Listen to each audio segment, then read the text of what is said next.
kepada para wartawan, kepada media, kalau ada yang mencoba-coba menyebut-nyebut baku tembak, itu akan kami perhitungkan, akan kami tuntut ke pengadilan. Karena sebentar lagi kami akan membuat laporan polisi.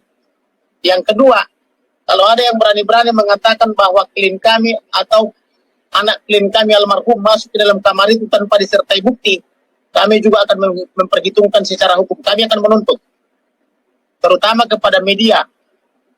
Beberapa hari ini ada media termasuk TikTok dan sebagainya dengan membuat gambar seorang wanita berpelukan dengan seorang pria berkulit putih. Tetapi narasinya dikait-kaitkan dengan almarhum anak klien kami. Padahal almarhum anak klien kami tidak berwarna kulit putih, tetapi adalah hitam manis, tinggi dan besar. Bukan seperti kulit putih yang bolak-balik diumbar-umbar di media itu. Memang banyak hal yang dipertanyakan, dan saya ingin juga menyajikan beberapa hal yang saya rasa layak kita ajukan, kita sajikan di meja diskusi publik ini gitu. Satu, yang ingin saya bilang adalah kasus itu terjadi di rumah yang kita sudah tahu bersama. Pertanyaannya adalah, apakah almarhum itu datang bersamaan dengan ibunya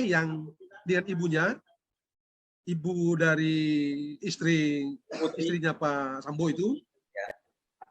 Apakah juga dia datang bersamaan dengan orang yang menembak, polisi yang menembak itu? Apakah orang tiga ini datang bersamaan pada waktu itu? Ini kan tak terjawab juga sampai sekarang. Tidak jelas apa ini sebenarnya. Satu. Yang kedua, oke, kita mengikuti semua yang sudah dinyatakan oleh mereka begitu ya, bahwa terjadi tembak-menembak, orang itu almarhum seperti apa ditanyakan oleh yang menembak, terus dia terlihat agak marah, lalu dia menembak, lalu terjadi tembak-menembak, satu melepaskan 5, satu melepaskan 7, bla bla bla bla bla. Dan pertanyaannya adalah, almarhum sudah meninggal di dalam rumah itu atau di rumah, di tempat-tempat pertama kali ditembak, ataukah peluru pertama yang membuat dia mati, atau peluru kedua, atau peluru ketiga, dan seterusnya. Ini kan tak terjawab juga. Tapi apapun itu, dia mati. Mati di tempat itu atau di mana? Satu. Yang kedua, yang ketiga, setelah mati orang itu, dievakuasi itu saja. Dibawa keluar. Tidak ada darah kah di rumah itu? Kita potong ayam aja, ada darah loh. Itulah, memang ketika gelap itu orang meraba-raba. Jadi banyak sekali rabaan, dan itu memang intinya meragukan ya keterangan dari, apakah itu dari Karopenmas atau mungkin dari keterangan-keterangan yang lain dari kepolisian, itu diragukan kebenarannya.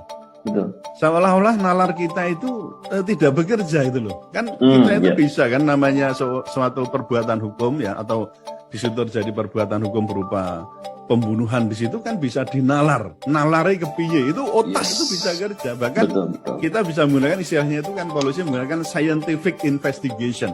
Itu pakai ini mas, nalar. Nalar ya. Nggak bisa mulai dari tadi soal pengungkapan aja loh, kok bisa pengungkapan sudah lebih dari 3 hari, itu piye nalari, nggak ketemu mas. Rata-rata kan itu langsung tersiar kalau itu memang betul-betul kejadian itu tanpa rekayasa, dan memang kejadiannya begitu, itu pasti tidak akan membuat narasi-narasi yang lain, dan itu akan segera terungkap. Itu satu kesalahan tersendiri yang menurut saya dari pihak kepolisian, itu memang sangat fatal di situ. Nah, melihat adanya banyak kejanggalan ini, bisa mungkin orang menduga atau memperkirakan itu telah ada dan akan ada kemungkinan itu. Ini orang-orang menduga ya, semacam rekayasa. Nanti melalui reka ulang kasus ini. Ya itu semua bisa. Kalau tadi kita ngomong soal industri hukum itu kan tadi, yang benar bisa disalahkan, yang salah bisa dibenarkan itu.